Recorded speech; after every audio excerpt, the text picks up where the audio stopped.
Welcome, everyone. Welcome to the 6th Water Data Symposium, sponsored by the California State Water Board and our partners.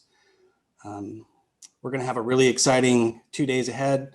Those of you who had a chance to catch yesterday's film screening of the film Paya and the discussion afterwards were treated to a really special event, and that'll be available for viewing later as well. But we have a really full package of content and exciting conversations and insights into how people are using water data to engage communities, to solve problems, to ask questions, and to drive us towards a better place in California with regards to not just water, but serving our public and especially our most vulnerable communities. So welcome and thank you for being here. I'm going to run through a quick set of logistics for this year's event, and then I'm going to run us through sort of a quick run of show, and then I'm going to hand it over to some incredible speakers that we have lined up for you this morning. So first of all, my name is Greg Gearheart. I am the Deputy Director for Information Management and Analysis at the State Water Board. I've been the Deputy Director for about 6 years, and we've been doing this every year since then, and this is a real honor to be part of a team to offer this kind of a engagement and event and to participate with you all in the audience. So it's a real honor. So thank you for supporting this. And I really want to recognize our team. That we wouldn't be here without the hard work of Anna Holder, our lead person on this project for the last 2 years. And she's really helped transform the way we plan this, but also the whole event and the way that we do our work. So I want to thank Anna and Nick Martirano, who is on a paternity leave. Congratulations. He's done a tremendous amount of work over the years too. So thank you to those team members and our partners in the SWAMP program and at San Francisco Estuary Institute over the years, and all the other people. We have a lot of folks from our shop and other places helping behind the scenes here. So I want to thank everyone. So first of all, get that out of the way. The logistics that are most important today, I mean, obviously this will be recorded and made available later, and you can find that on that shortened URL that's on your screen. We'll also have all that posted on the event webpage. The most important logistic is to think about how to engage with us today. We have a couple of ways to do that. One is on content. We would prefer that you use the Q&A feature within the webinar itself.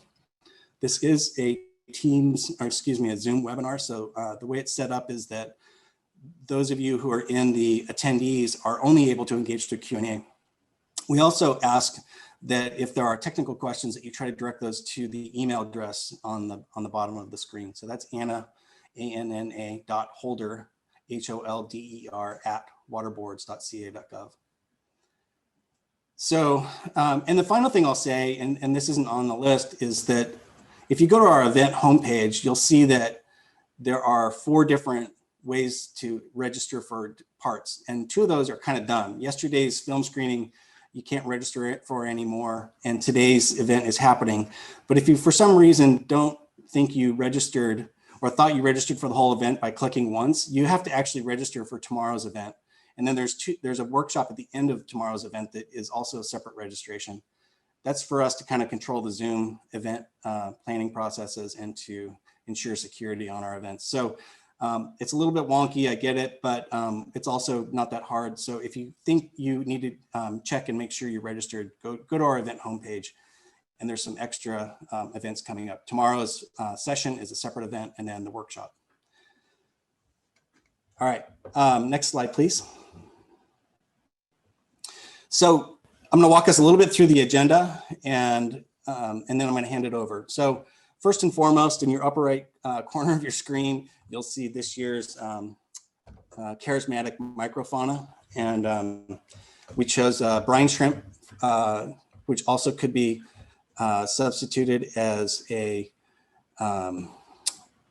fairy shrimp from the vernal pools, but this particular one is a brine shrimp that we modeled from the one that's unique and endemic to the Mono Lake in the area of the Paiute, and the people that spoke yesterday about their long story about water, fighting for water rights. And so this felt like a really good way to sort of honor that, or connect to that, but also to honor what is maybe a smaller part of our ecosystem, but a huge part.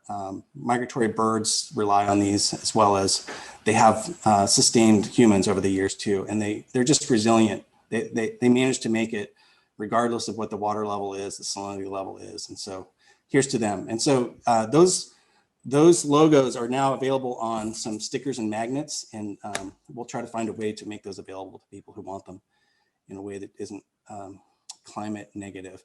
So anyway, thank you for that. And we've named her Monica because that's actually the scientific part of her scientific name. So Monica, you'll see Monica throughout the event. This morning we have a really wonderful lineup. So first we're going to hear a welcome from our Honorable Chair, Joaquin Esquivel of our State Water Board. And following that, we're going to also have a keynote presentation by Ebony Harper, who represents TRANScends. And we'll have a conversation about how this approach to radical inclusivity that she talked about and sort of got my attention on relates to the work that we do. And then after that, we'll have the traditional sessions begin. Session 1 is called From Data to Insight, and then we'll have a lunch break. And then session 2 is called From Insight into Action. And we'll have a break in the afternoon for that, between that and session 3, which is called From Prediction to Protection. And we'll be done with you and your time today by 4 o'clock. We're trying to be respectful of everyone's ability to engage this way. And first of all, thank you all for doing that and to signing up for something like this. I know how hard it is personally to continue to have this kind of energy for something that's online, sitting in front of a camera and a screen, but we appreciate you, and we all work really as useful and thoughtful and respectful of your time as possible. So thank you. Okay, I think we are ready to introduce our first speaker. So welcome, Honorable Joaquin Esquivel, our board chair of the State Water Resources Control Board.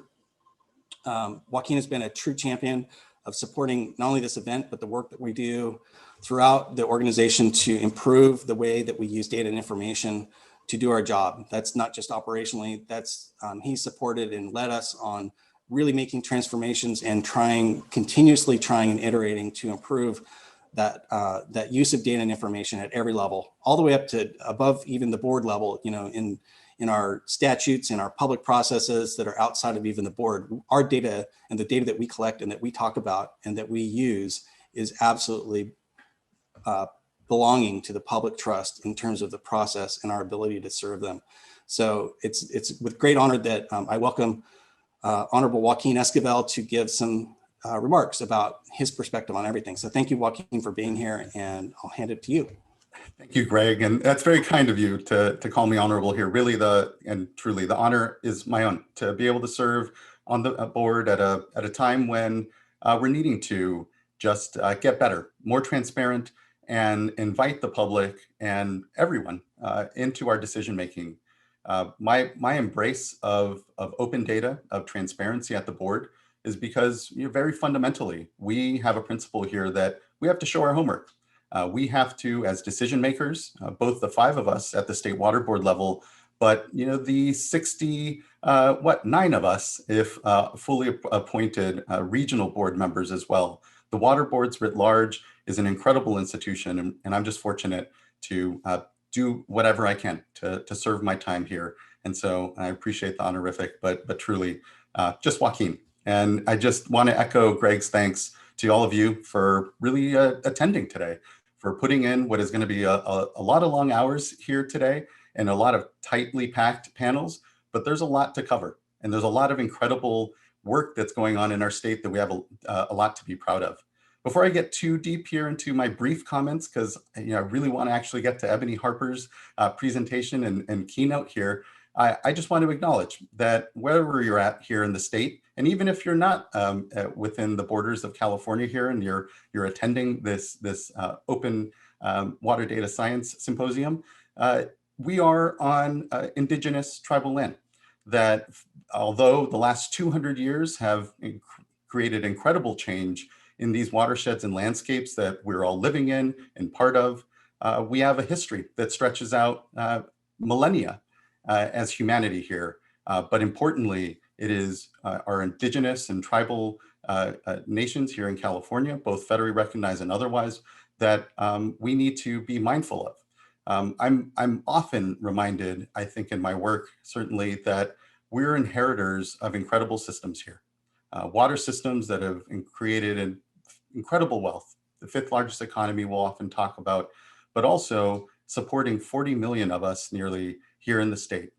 And that's no small feat, but it has come at incredible costs.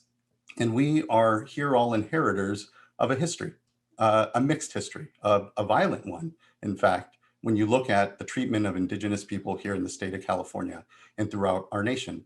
And so I think it's important that we all remind ourselves that we're inheritors of this collective society generally.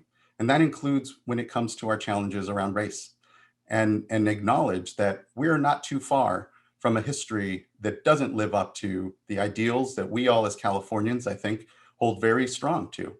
One of inclusivity, equity, and equality, but also of a future that continues to acknowledge that we haven't always gotten it right, and that we need not be defensive about the fact that we're inheritors of systems that are imperfect and reconciling them all in our own ways.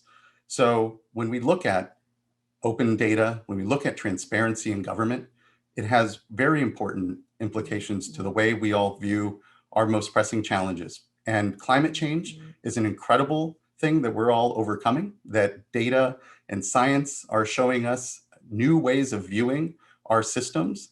But we need to acknowledge that we are inheritors of water systems built in the 20th century. And here we are in the 21st.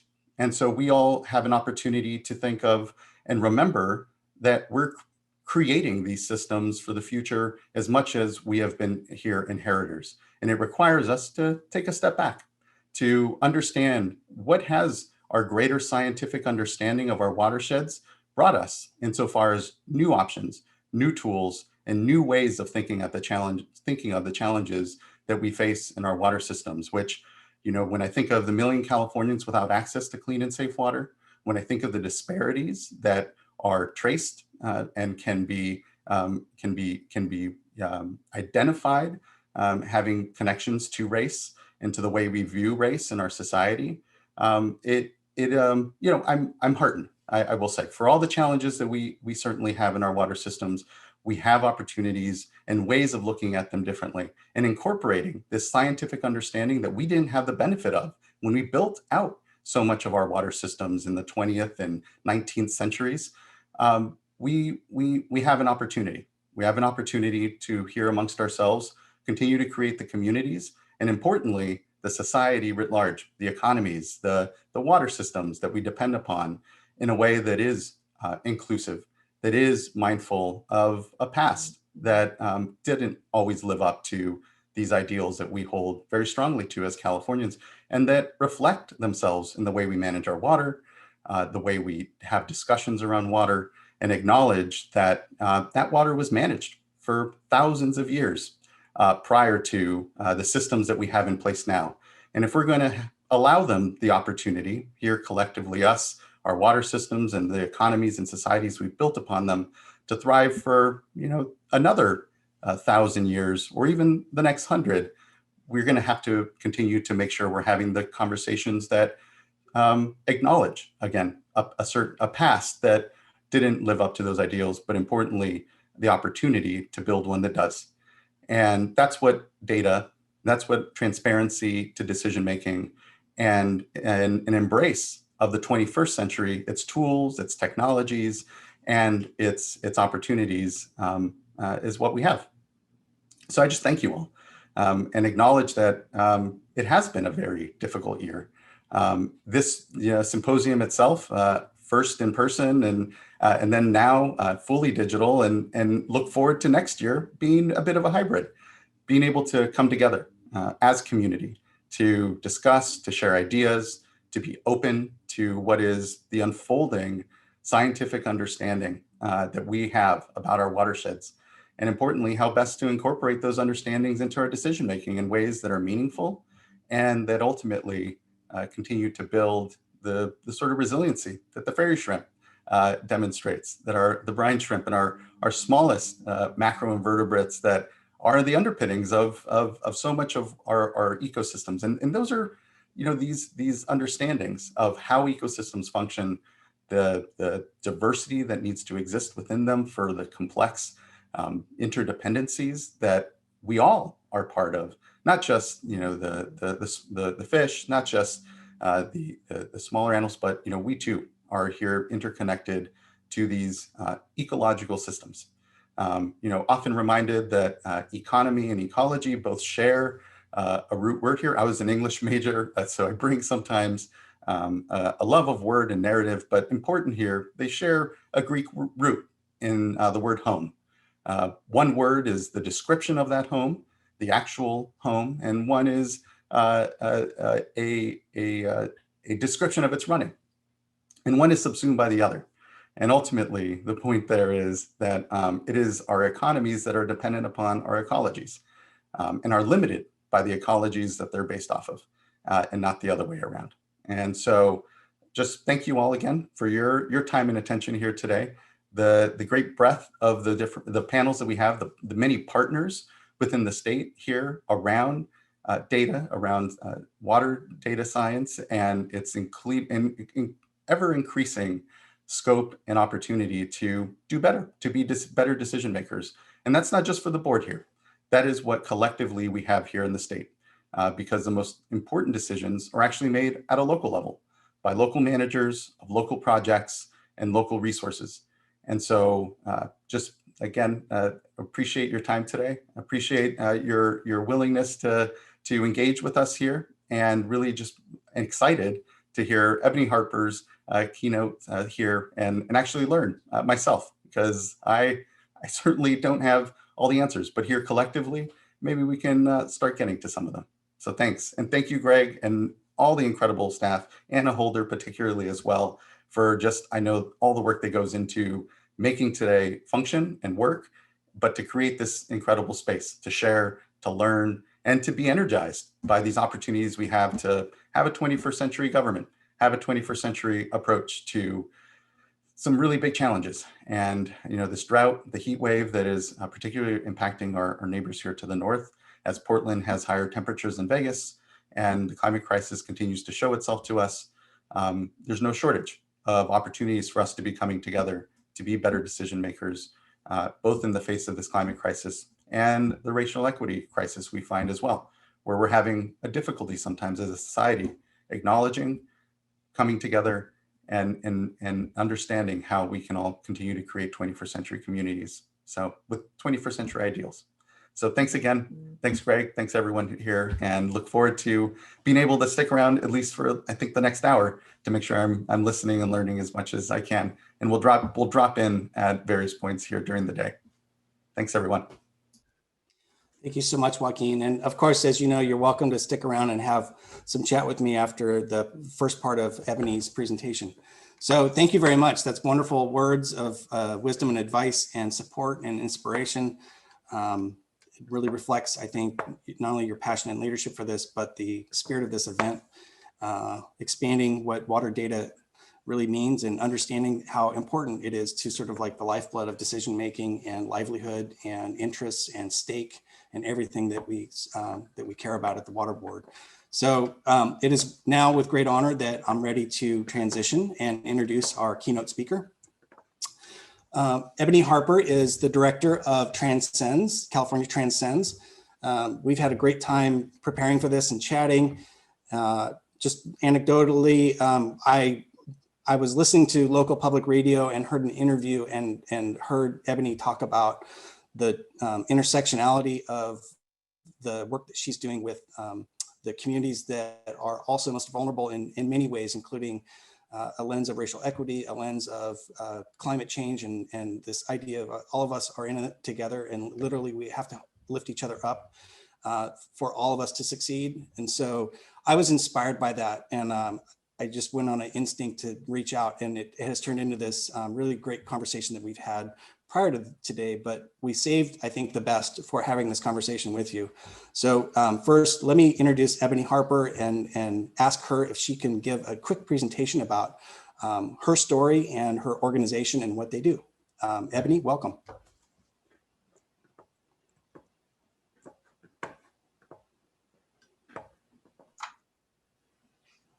Hello, Greg. Thank you. It is an honor to be here. I am the director of California TRANScend. We work throughout the state to bring about social change and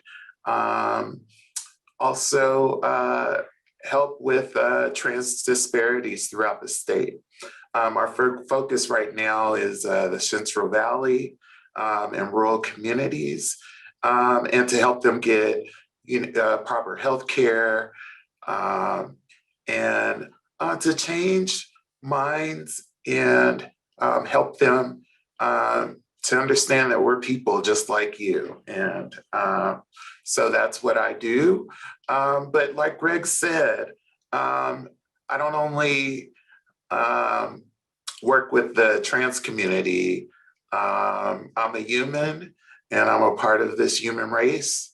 And so I work with climate change, and I believe that it is our duty to take care of this planet, and it's beneficial to our overall health. Right now with global warming, that type of thing affects us all. And so whether you're transgender, whether you're a straight white male, we're all connected. And it is our duty to assure that this planet is healthy. So I'll go over a little bit of like Greg said, what I do. And I just want to say I have 2 children. So I call myself, now other trans people may not say this, but I call myself a mother and a father. And so, and also I'm a writer. Also, I work with transgender policy throughout the state, working with legislatures. Just recently, we had a trans health and wellness bill pass, AB 2218, and it's a fund to get trans health and wellness and actually teach doctors trans competent care. Believe it or not, there's a lot of doctors throughout the state that don't know how to take care of trans gender people. I'm what they call an activist. I don't know about that wording. I transcend activism. I'm just a regular human being that cares for my community and cares for the planet. I'm a spiritual practitioner. I believe in a higher power. And I believe that we're all connected through that higher power. It may not be traditional, like there's someone in the sky pointing down on us. It's that collective energy that we all come from. My pronouns are she, her, hers. And I just want to say that this is an open space. This is a learning space for some of you. And I'm going to go over,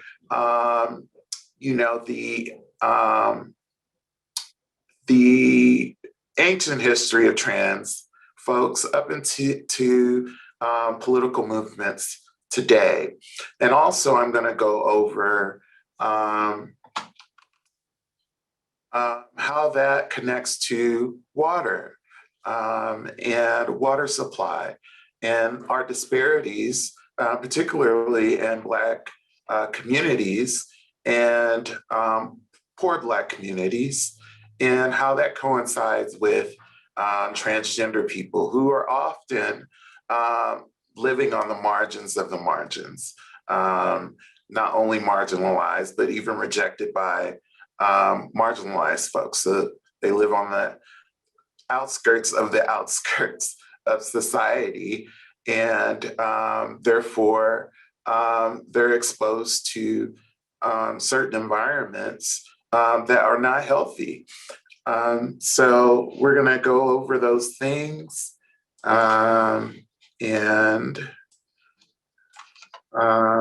So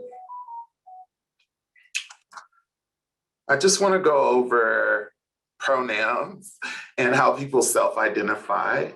There are women, and that can be a cisgender woman, which is someone who is born biological female. And they usually go by she, her pronouns. There's people who identify as gender diverse people. They usually go by they, them, their pronouns. You see a lot of young folks that are identifying as they, them, their.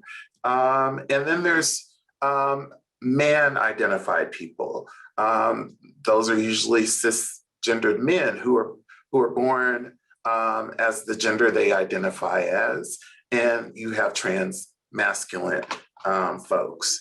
The key vocabulary for the multi-identities of gender is 1, transgender, 2, cisgender, which I went over, and 3, gender diverse. Then you go into transgender man and transgender woman.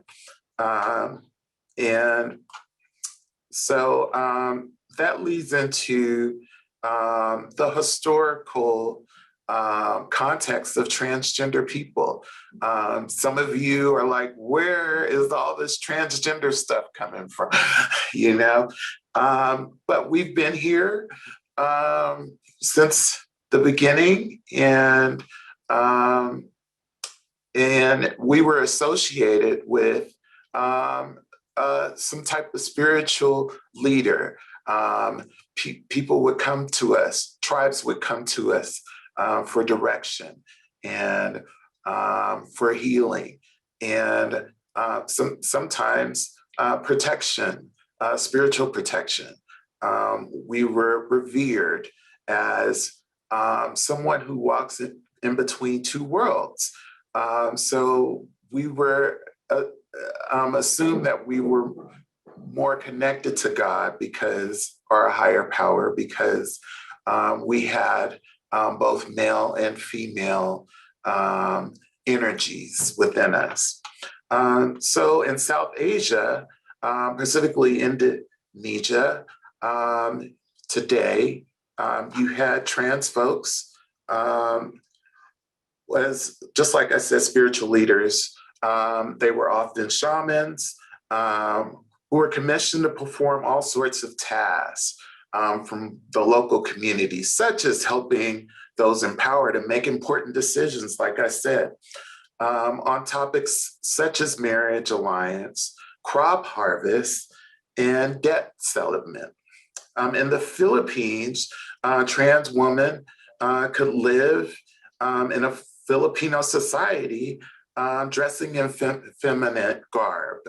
This is ancient transgender communities, or ancient communities where transgender people was accepted. In Thailand, they were revered, referring to themselves as the Katui trans people, and they also was included in important decision making and sought after to settle debts and to lead whoever the leader is in some type of spiritual practice. In Africa, specifically with the Ibu tribe, way back in history, gender was not depending on sexual anatomy. It was purely energetic. In that context, one who is physically male can vibrate female energy and vice versa. This is where the real gender is. The Ibu of Nigeria, also in Western Africa, appear to be assigned their gender around age 5. So they wait till age 5 when you're expressing a particular energy level. If you are assigned female at birth and you're expressing masculine energy, you can dress in masculine garb. They will refer to you as male pronouns. In the Congo and Uganda, female to male trans folks were revered as priests. Most importantly, they coexisted with male to female shamans. Among the shamans, they were called Akulind. Forgive me if I messed this up. I'm still learning how to, sound this out.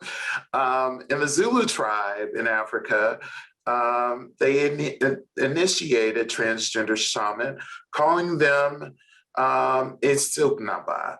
Transgender women were sought after as somebody that was divine, and also supreme spirit. They was seen as supreme spirit because they walked in between two worlds.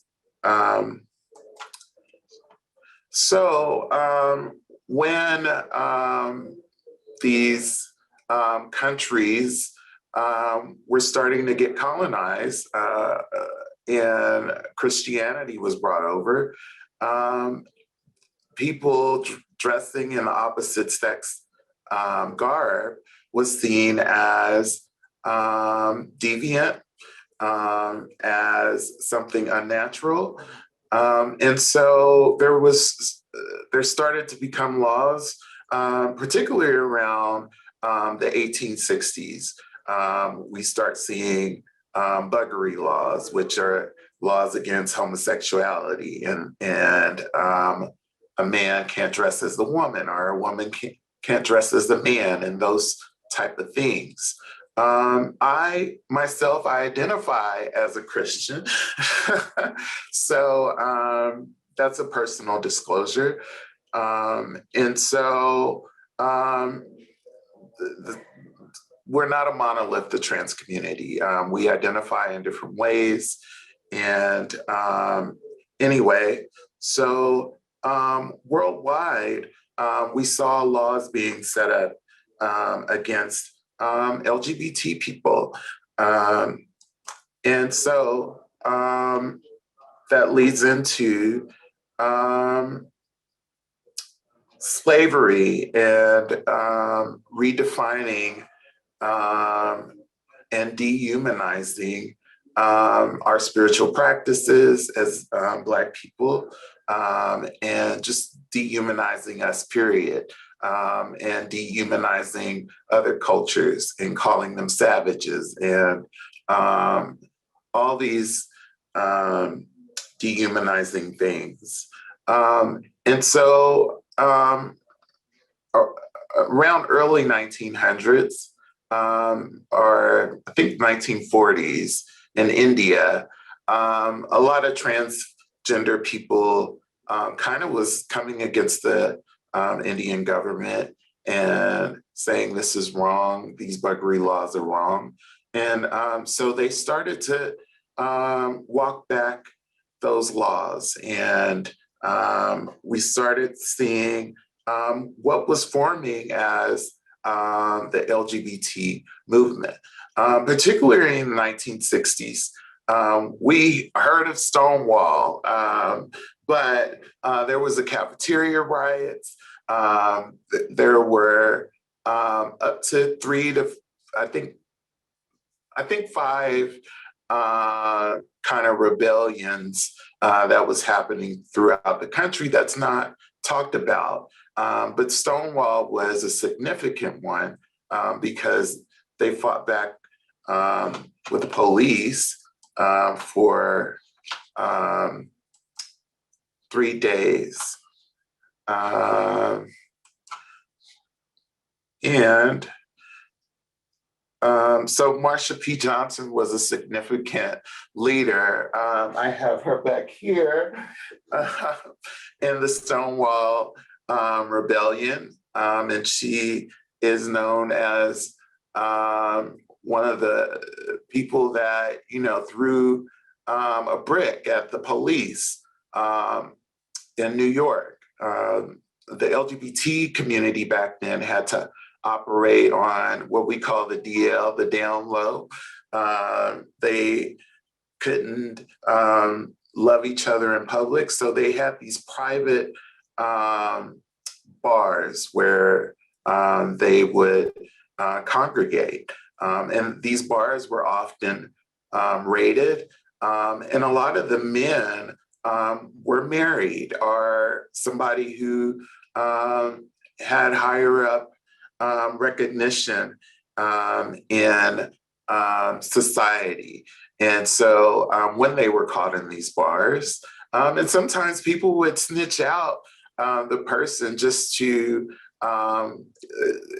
dehumanize them, get them embarrassed, or to pay them back or whatever. So they would post their pictures in newspapers, and often kind of degrade them publicly. And so that would mess up their whole life. They end up being in divorce or whatever. And then those males were mostly white males. And then you have the Black and brown trans people and drag queens. There's a difference between drag queens and trans people. And they were often on the lower side of things. And so they were often sex workers. They were often, they participants in the underground economy. So you had two different classes of people. And so the Black and brown trans people and drag queens and gay men and lesbian women had lesser to lose than their white counterparts. So they were the ones who kind of led the rebellion at Stonewall because they were tired of being picked on and tired of the police coming in and telling them what they can and cannot do and abusing them. And so they pushed back. And so they say that is the start of what we call the LGBT movement today. And we celebrate Pride in June because Stonewall happened, the Stonewall Rebellion happened in June. That's just a little brief history and context into what I'm gonna talk about. So, like I was saying, Stonewall riots happened. And what also happened is after slavery, after Jim Crow, we started to see redlining, charging higher interest rates, not providing loans to Black people and people of color, and pushing people of color out of neighborhoods that were white neighborhoods. We started seeing subsidized housing for white folks, charging lower interest rates for white folks, offering FHA loans for white folks, and destroying so-called undesirable neighborhoods. And so how does that affect trans people? So we often live on the margins of society. So even in Black and POC communities, we were dehumanized. We weren't seen as a part of the community. And even today, when you see people marching for Black Lives Matter, sometimes, depending on the area, you may see some Black trans leaders, but a lot of spaces, even though Black Lives Matter has it in their bylaws that it's a trans accepting space, a lot of Black folks have issue with trans folks or with gender identity, particularly people that were assigned male at birth that are presenting as women. So that is a hard thing. So we were often living in hotels and motels and maybe next to factories where the air quality was bad.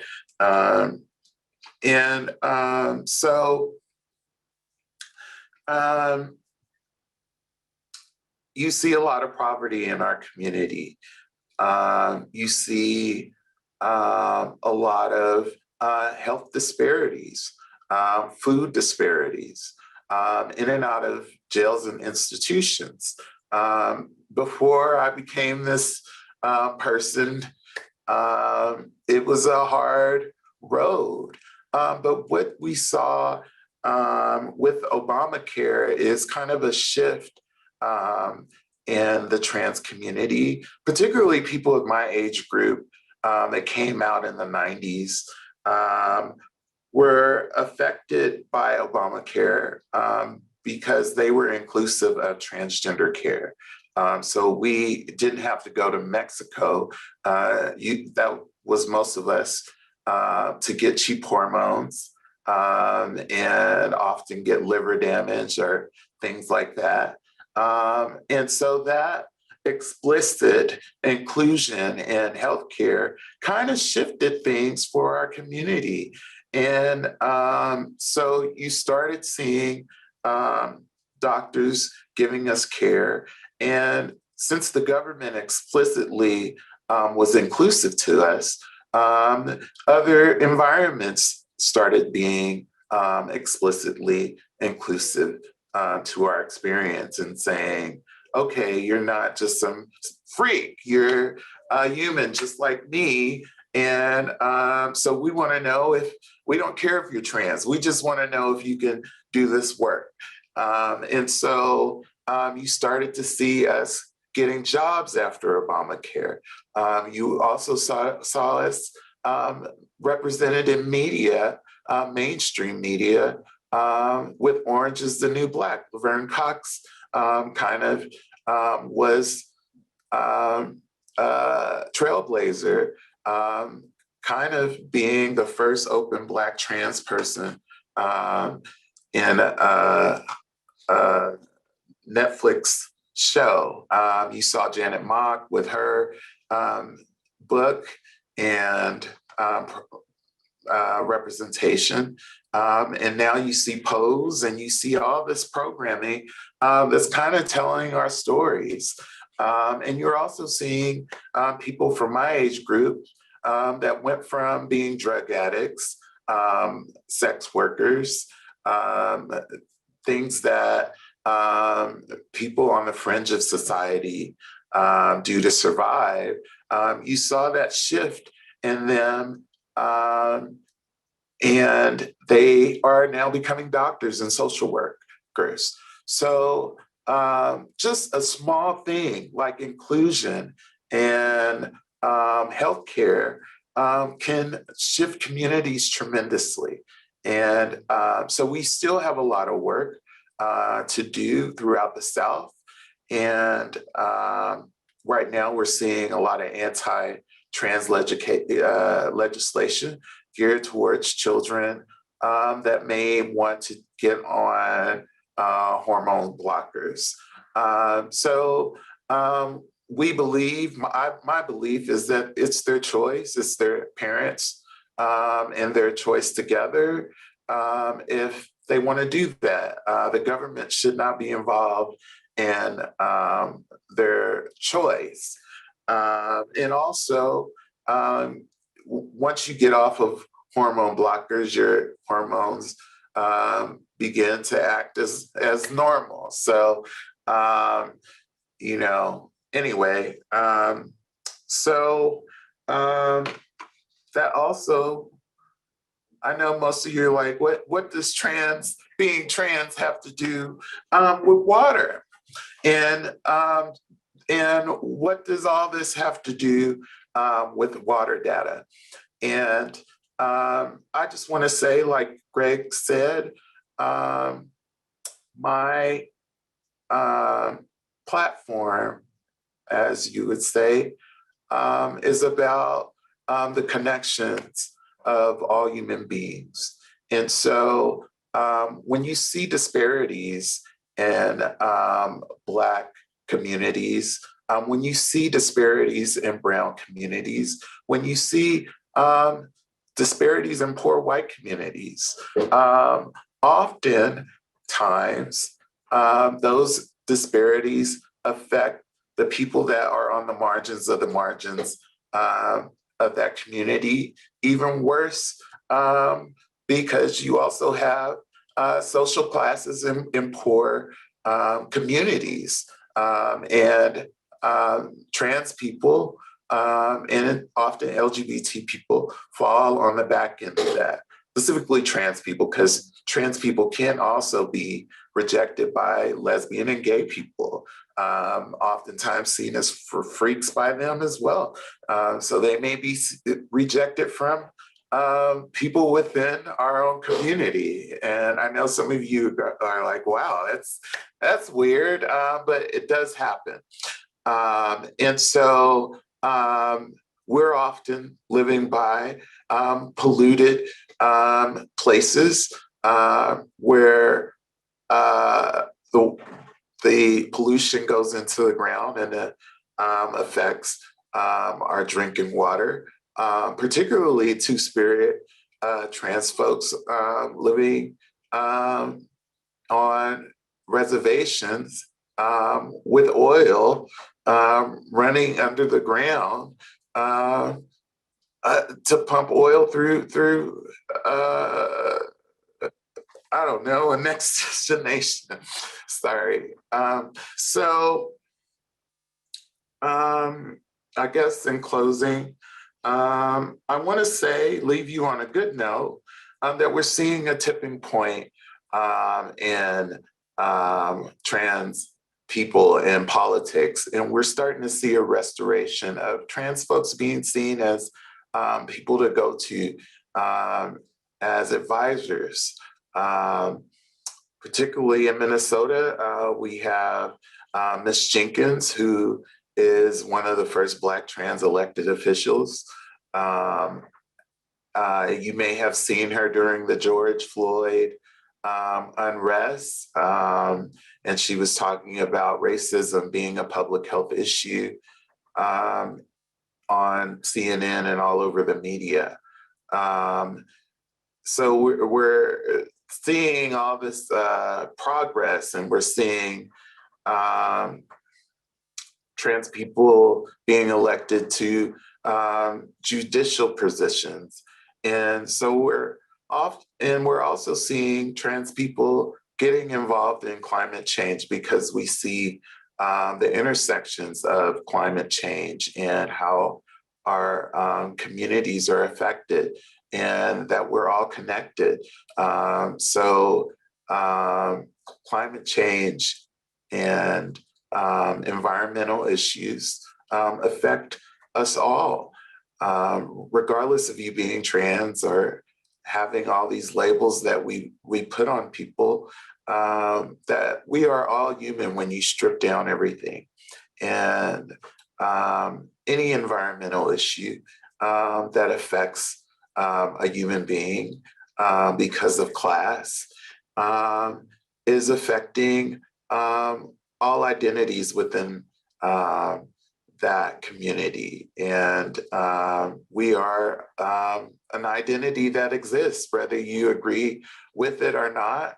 And often we exist within impoverished communities. We are seeing social change. We are seeing more acceptance. We are seeing a shift in minds and a shift in education about why people come out as trans. There's starting to be scientific data. But at the end of the day, we are community members, and we are affected by environmental oppressions. And so, in closing, I just wanted to say, just don't forget about us and uplift us, especially when you're putting together. Some of you guys help with legislation. Make sure to think about us when you're supporting maybe some type of legislation, and maybe even talking to our community. And if you don't know what communities to get connected to, I'm connected to trans communities throughout the country. You can hit me up. I'm on social media. I'm on Facebook. I'm on Twitter. I'm on Instagram. Just hit up Ebony Ava Harper. And I just want to leave you with one of the things that one of our great philosophers said, Stevie Wonder. Love is in need of love today. And so whether you're a data person or like me, someone on the streets yelling and begging for social change, we are all connected, and we need to put love in this planet and love on each other. And thank you. Ebony, thank you so much.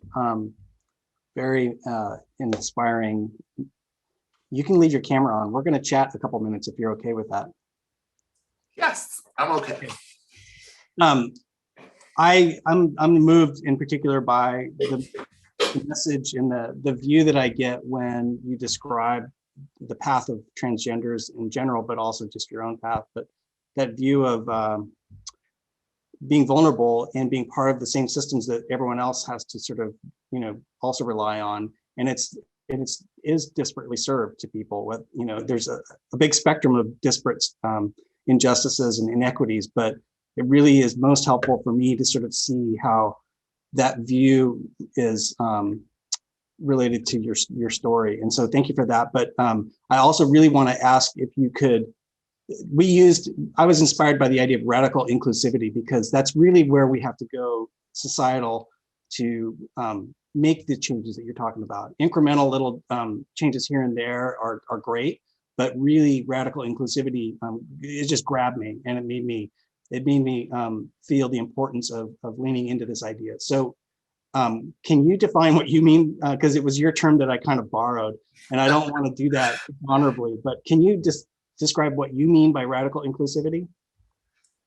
By radical inclusivity, I mean that people often have their blinders on and say, I am fighting for this particular thing, whether it's environmental justice, whether it's racial justice. And radical inclusivity means that you take away the blinders and you include not only trans people, you include disability justice, you include other dynamics, stop Asian hate right now, and you see the connection between all those things, and even water data, they all merge. And so radical inclusivity means that you take off your blinders and realize that everything is connected, and all oppressions are connected. And you include those other rejected communities, those other oppressed communities. So that's radical inclusion to me.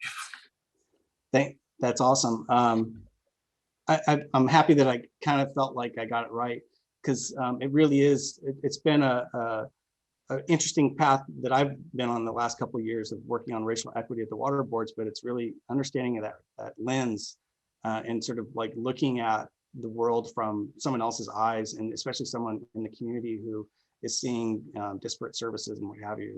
It's really valuable to keep reminding ourselves to try that. So thank you for that. When it comes to that intersection of what you just described with, you mentioned a lot of your interests with intersection of environmental injustices, but when I think about the future and climate and the kinds of stress that we're seeing now, let alone what's going to probably happen, these heat bubbles and everything else, it's really scary to people. And I think, keeping that lens is really important. Do you have anything else that you want to share with environmental injustices and intersecting with what we talked about today? Like, what is from a trans advocate perspective, what is probably the biggest climate related future worry? Greg, I keep it real. And so, like I was saying, we're not some type of alien and distant from community. We exist within these marginalized communities. So racialized environmental issues affect all identities within that racialized, oppressed, environmentally oppressed community.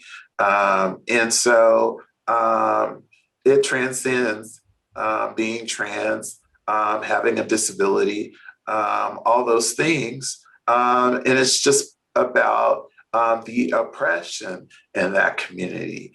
Because we can go down the list of the marginalizations. It's particularly about, more so about race. And then you get into the most oppressed people in those communities. So my thing would be answer the needs of the least, the least of people in those communities, the most marginalized people in those communities. And then you answer the needs of the people coming inward, if you answer the needs of disabled folks in those communities, you answer the needs of trans folks, you answer the needs of other folks living in despair in those communities. I think, yes, while we have specific needs in the trans communities, we are a part of the larger community. And so sometimes it's weird to hear, oh, well, what does trans folks need when it comes to environmental justice? What do Black people need when it comes to environmental justice? And then you get into poor Black people, because it's not all Black people that are affected. You have middle class, you have wealthy Black people. And they're the same thing with poor white people. Where oftentimes you see us sharing community. And so it's more about the oppressive environments, more so than the identities to me. It's about shifting and creating better environments for all people to coexist. Greg? You continue to educate, inspire, and motivate me, Ebony. I look forward to the day that I get to meet you and hand you a sticker in person. I love the shrimp fairy, okay? I don't know who came up with the shrimp fairy, but come on, water data people, yeah. Let's just give that one to Anna, because Anna's responsible for everything. So thank you to Anna. And I want to thank Andy, who helped us prepare for this. Ebony, this has been a really great conversation. I think you really helped frame the rest of the symposium. We are here to achieve better results and outcomes for everyone, and that really starts with the most vulnerable communities. So you did a great job. Thank you so much for being here, and I really hope you have a really great rest of your day. Thank you, Greg. And I want to thank you and particularly Anna, who worked really hard, and all you people, water data people. And thank you for leading the way in trying to make our planet better. Water is a nutrient that we need to exist. And so thank you for trying to create a healthier environment and overall healthier world. So blessings to everyone. Thank you. Thank you.